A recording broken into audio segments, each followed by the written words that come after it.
Good morning बच्चों।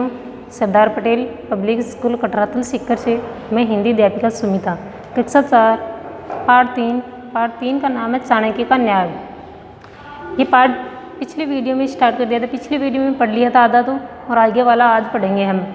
इस पाठ में क्या बताया गया है कि चाणक्य ने किस प्रकार न्याय किया, किसके साथ किया, बूढ़े किसान के साथ। कि एक बूढ़ा किसान था, उसका नाम था पंचानन, और उसका एक मित्र था, उसका नाम था शीलभद्र। तो एक बार पंचानन है वो तीर्थ यात्रा पर गया, तो जाते समय उसके पास जो धन था, पूंजी थी, संपत्ति थी, वो अपने मित्र शीलभद्र को देकर चला गया और कहा कि मैं वापस आऊँगा तब ये ले लूँगा आपसे। लेकिन क्या हुआ कि वापस आया तब उसका मित्र शीलभद्र है वो कहता है कि मेरे को कब आपने धन दिया, कौन सा धन, कैसा धन, और मैं तो आपको जानता भी नहीं कि अनजान व्यक्ति का धन मैं क्यों लेता। तो इस प्रकार से उसके मित्र है वो दुखी हो गया और चाणक्य के पास में जाता है। चाणक्य से कहता है कि महाराज मैं तो लुट गया, बर्बाद हो गया, आप मेरा न्याय कीजिए।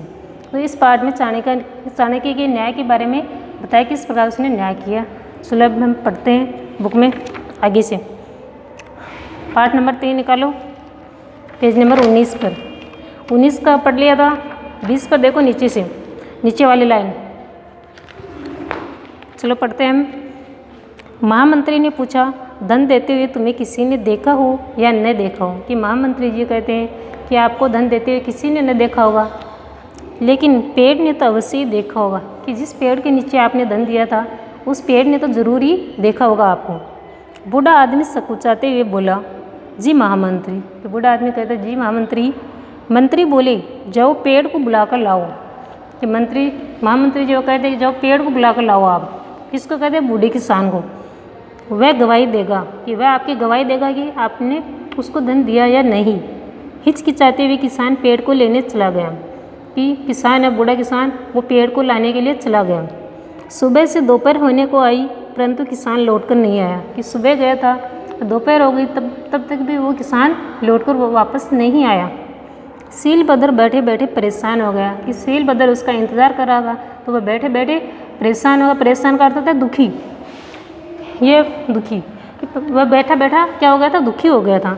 महाराज ने पूछा, क्या मंदिर बहुत दूर है, जो बूढ़ा आदमी अभी तक नहीं आया। कि मंदिर ज़्यादा दूर है क्या, वो बूढ़ा आदमी कब गया था, अभी तक ही वापस नहीं आया। तो भूख प्यास तथा गर्मी से परेशान झलाया हुआ शीलभद्र बोला। कि शीलभद्र को बैठे बैठे भूख लग गई, प्यास भी लग गई और गर्मी से भी परेशान हो गया था। तो वो बोला कि महाराज मंदिर तो कोई ज़्यादा दूर नहीं है, जो मंदिर है वो तो ज़्यादा दूर नहीं है। मैं इतनी देर में मंदिर तक 20 चक्कर लगा सकता था, लेकिन वह बूढ़ा आदमी गया हो तब न। कि इतनी देर में मैं तो मंदिर तक 20 चक्कर लगा के आ जाता, लेकिन वो बूढ़ा आदमी गया हो तब आए ना वापस। वह तो बहुत झूठा है और पाखंडी है। कि बूढ़े किसान के बारे में कहता है कि वह बहुत ही झूठा है और बहुत ही पाखंडी है। ज़रूर घर जाकर खा पीकर आराम कर रहा होगा। कि वह ज़रूर अपने घर चला गया और खाना पीना करके वो आराम कर रहा होगा। महामंत्री ने मुस्कुराते हुए शीलभद्र से पूछा।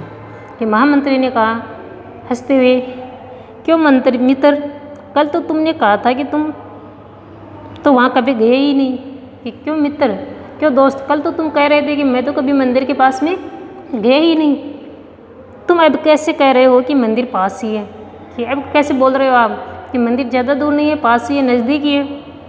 नीचे ही वह बूढ़ा किसान सच कह रहा है और तुम झूठ हो। कि वह सही कह रहा है, वो बूढ़ा किसान सच कह रहा है और आप झूठ बोल रहे हो। तुमने अवश्य ही उसका धन हड़प लिया है। कि तुमने ज़रूर उसका धन छीन लिया है। अब अपनी इच्छा से उसका धन वापस कर दो। कि अपनी मर्जी से उसका जो धन था, जितना था, वापस कर दो, नहीं तो राजदंड के बागी बनोगे। राजदंड किसको बोलते हैं, कि राजा के द्वारा जो सज़ा दी जाती है उसे कहते हैं राजदंड। कि आपको सज़ा मिलेगी ज़रूर राजा के द्वारा। शीलभद्र स्वयं अपनी बात के जाल में फंस चुका था। कि शीलभद्र अपनी ही बात में फंस चुका था, क्योंकि पहले मना करा था कि वो मंदिर जानता नहीं, और फिर उसने बता दिया कि मंदिर ज़्यादा दूर नहीं है। इस प्रकार वो अपनी ही बात में फंस गया था। उसने अपना अपराध स्वीकार कर लिया। कि उसने अपनी गलती मान ली, अपना अपराध वो मान लिया। स्वीकार करना का होता है मान लेना। उसने बूढ़े का धन वापस देने का प्रण भी किया। प्रण क्या होता है, निश्चय। कि उसने बूढ़े किसान का धन वापस करने के लिए करने का भी निश्चय कर लिया। थोड़ी ही देर में वह किसान आया। कि थोड़ी देर बाद में वो किसान भी आ गया। वो बहुत ही थका थका सा लग रहा था, कि बहुत ही परेशान सा लग रहा था वो। आगे वाले पेज पे जो वह बोला, महोदय मैंने पेड़ से बहुत अनुनय विनय की। क्या कर महामंत्री जी को कहते हैं कि महोदय मैंने पेड़ से बहुत ही प्रार्थना की, अनुरोध किया, परंतु वह पेड़ गवाही देने नहीं आया, कि फिर भी वो पेड़ मेरे साथ गवाही देने के लिए नहीं आया। महामंत्री चाणक्य ने कहा, नहीं वह आया था, वह गवाही देकर चला गया। कि पेड़ आया था और वह गवाही देकर वापस भी चला गया। और तुम्हारा मित्र सीलभद्र मान गया कि उसने तुम्हारा धन लिया था। कि आपका मित्र है वो भी मान गया, उसने भी स्वीकार कर लिया था कि आपका धन लिया था। अब वह वापस देने को भी तैयार है, कि आपका धन वापस करने के लिए भी वो राजी है, तैयार है। इस प्रकार चाणक्य ने अपनी बुद्धि कौशल द्वारा बिना प्रमाण एवं साक्ष्यों के, कि चाणक्य ने बुद्धि मतलब कौशल किसके, अपनी समझदारी के द्वारा, अपनी सूझबूझ के द्वारा, बिना प्रमाण के, प्रमाण का अर्थ है सबूत, कि बिना सबूत के दूध का दूध और पानी का पानी कर दिया, कि उसका न्याय कर दिया, कि जिसका धन था उसको वापस करवा दिया। और इस प्रकार चाणक्य ने न्याय किया। तो ये पार्ट है, ये आज कंप्लीट हो गया। इसके प्रश्न उत्तर है वो भी मैंने भेज दिए। तो इसका जो पूरा वर्क करके सेंड करना है मेरे व्हाट्सएप नंबर पर। Thank you.